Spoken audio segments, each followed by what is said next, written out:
These are uncertain times for the country's nearly 3 million federal workers. John F. Kennedy once called public service a proud and lively career. A new book of essays, edited by best-selling author Michael Lewis, reminds us why and highlights the essential, often behind-the-scenes work federal employees accomplish. It's called Who is Government? And Michael Lewis joins us for tonight's interview. I should note also, of course, Michael, you write two accounts of federal employees yourself in the book. You're not just an editor. Exactly. Where did the idea, people are talking about federal government all the time now because it's under such assault. But for you, the idea came long before this Trump administration. It goes back a ways. It was the first Trump administration.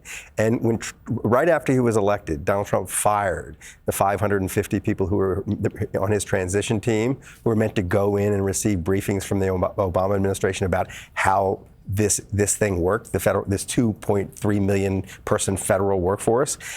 And he turned to Chris Christie and said, we're smart enough that we can figure out how the federal government works in an hour. And as a result, there was no one there to be explained to about like how the nuclear arsenal is maintained, that kind of thing. So I went in looking at like, what is the government? Like, what are they ignoring? And after a while doing that, and I wrote a book about it called The Fifth Risk, it became clear that as interesting as that was, the people were even more interesting. Like, I was shocked by the quality of the federal workforce. It was not, you have this stereotype in your head of government employee, 9 to 5, showing up, but doesn't care all that much. The opposite, like expert, mission-driven, could make a lot more money in the private sector, doing stuff. Like the problems they were addressing, existential problems, huge problems, and the problems that the private sector wouldn't deal with. So this just got me, I couldn't get them out of my mind. Right. The material was that good. You love a good story. Why are they not expert at telling their story? Or why do they have the rap? Why do civil servants, federal employees have the rap that they do? Well, they deserve it. In first place, it's characterological. The kind of person who goes to work in the government is not a self-promoting person. Like, if you want attention, if you want fame and fortune, it's not where you go. And in fact, we have a culture now in this country for quite a long time that if you receive attention in the federal government, it's usually because you're being hauled before Congress and it's not good. So they've gotten used to hiding.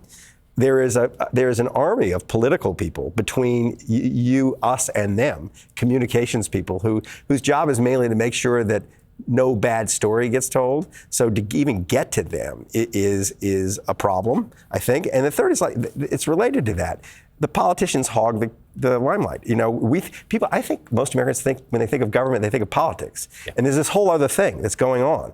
Actually, who is cleaning up nuclear waste sites? Who's preventing coal mine roofs from falling in on the heads of coal miners? There are a million little things that are going on there that need to go on for us to live a decent life. As President Obama said, you only know of a president's FEMA director when something goes terribly wrong. If they do their job and do it well, you have no idea who that person is. That's right. So it was hidden in plain sight, but it was really clear that if you went into this place and just rattled it around about looking for people and stories, there were a million of them. So I went and I hired 6 other writers, great writers, different kind of writers, novelists, a stand-up comedian, Kamau Bell, and said, look, go find a story. Was there a common, as you talked to all those writers, was there a through line in terms of their reaction once they interacted with this federal workforce that they didn't know anything about beforehand? Yeah, it was. There are a couple. One was, how come the communications people won't let me talk to the people I want to write about? I mean, it took them a while to get to there. But the second was, it is amazing the stories that are in here. Like, it wasn't hard for anybody to find something that just leapt off the page. I mean, some of these things are movies, they're that caliber thing. Because the kind of person who's there is there for a reason. There's something motivated them. This isn't in the book, but in my wanderings, I spent some time in the Extreme Weather Center, the Storm Center down in Norman, Oklahoma, the National Weather Service. It's filled with people who are weather geeks because they were traumatized by the weather. A tornado took their house away when they were 10 years old. And it was like, I don't want this to happen to other Americans. I'm going to help figure out how to predict where tornadoes go. It's that kind of person. Help me understand the mindset, because one of the interesting, so Christopher Mark, you talk about keeping mines from falling down on the miners. He's one of the people He's one of the people, I wrote about. He has there's a mindset inside of him. He's got a problem he wants to solve. And the only way he can do it is through working in the government. That's right. He starts I mean, it's a crazy story. He starts as the son of a Princeton professor who is an expert. I mean, among other things, he's an engineer, but an expert on what's keeping the roofs of Gothic cathedrals up. He rebels against his father, goes and joins the working class, and ends up working in a coal mine in West Virginia. And when he's in the coal mine, it's like he suddenly becomes aware how dangerous this work is. 50,000 American workers, coal miners, were killed by falling roofs in coal mines in the last century. 50,000. It was Mark himself does this study of like how dangerous this occupation is. It was more dangerous working in a coal mine than being in the Vietnam War during the Vietnam War. And so he twice is almost killed.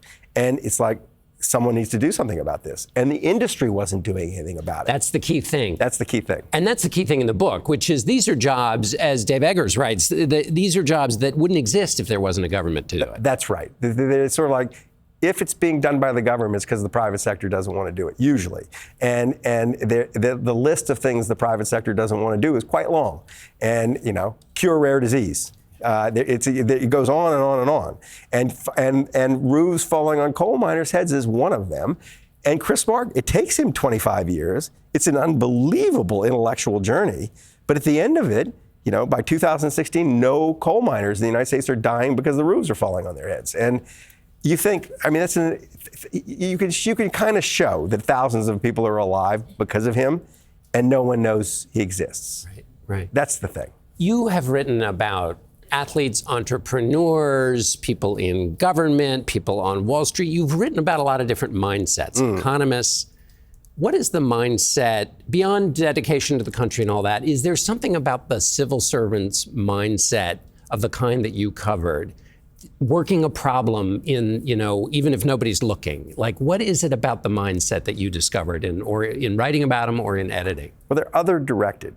They're kind of, they're giver types. They aren't taker types. Yeah. And they're not about themselves. One of the things that just like jumps off the pages from between the lines of all the stories is you get a feeling that all these people have sort of figured out how to lead a meaningful life. That they've all figured out that when the purpose is outside yourself, when it's not about you, it's enriching. And they've figured it out kind of young, and they just went about their business, and they aren't sitting there frustrated that they're not doing something else. Half the lawyers I know wish they weren't lawyers. Most of the investment bankers I know wish they weren't investment bankers. None of these people wish they weren't solving this huge problem for the American people. The problems are, they're crazy problems, a lot of them. They're difficult problems, but it doesn't occur to them that they should be doing something other than what they're doing. And it's people who figured out the kind of a secret to life a little bit. And then beyond that, I'll tell you one funny incident. The first guy I profiled, the first where I really went in deep, I grabbed his name off a list randomly. It was alphabetized. His name was Arthur A. Allen. He was the lone oceanographer in the Coast Guard Search and Rescue Division. And he had figured out, all by himself, a kind of science of how objects drift at sea. And you need to know how, like, if you're on a life raft and you're lost at sea, you drift differently with the currents than if you're just floating with a life preserver or if you're on an upside-down sailboat. And the Coast Guard was not finding people because they didn't even know where to look, because the drift patterns of what the thing was on was so unpredictable. He figures out how all different objects drift and saves all kinds of lives. It's just like all of a sudden the Coast Guard knows where to look for people they didn't know where to look before. No one knows who Arthur Allen is. I call him up out of the blue and go and spend a few days with him to learn what he's done. And 3 days of the science of drifting objects, interviewing his wife, interviewing his son. And I'm on my way back to the airport, and he calls my cell, and he says, "Hey, you're a writer." And now I'd been there taking notes the whole time. And I said, "Yeah, I'm a writer." He says, "Man, like my son just told me, like they make movies of your books and stuff." He says, "Are you going to write about me?" And I said, "Of course I'm going to write about you. Why do you think I was here?" And he says, "I just thought you were really interested in how objects drift." And I said, "But this is a civil servant." Yeah. He was willing to spend 3 days with a total stranger. He had no idea because he thought it was important to impart this knowledge. Yeah. And without any sense that, like, why? You don't run across this on Wall Street. Right. And you don't, and there are thousands of people like this in the civil service. Oh, yes. You find them.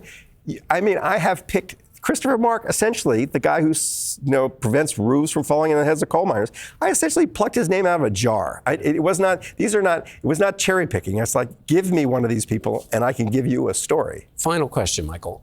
If you had the job of going in to make government more efficient, if you essentially were doing what Doge did, but knowing what you know having done this, how would you have gone about it? Very differently. Like that, I mean, just to like, so you go to people who actually know these departments, and you'd say, you tell me what you need to make it, you tell me what you'd like to cut, tell me where you need resources. A lot of the inefficiency is just we haven't invested in it. Mm-hmm. So it isn't a matter of just cutting the heads, cutting the head count. That's not the right way to go about it. And I'd give the instructions to the heads of the department. Give me a list of how you want to fix this place, like what you think needs to be fixed. And secondly, this is really important. Tell me how you're going to attract young people to want to work here. Because if you're doing your job well in these places, young people will come. They used to come. Yeah. They're not coming anymore. So if we can figure out how to attract young people, we fixed it, I think. Michael Lewis, the book is Who is Government? Thanks so much, Mike. Thanks, John.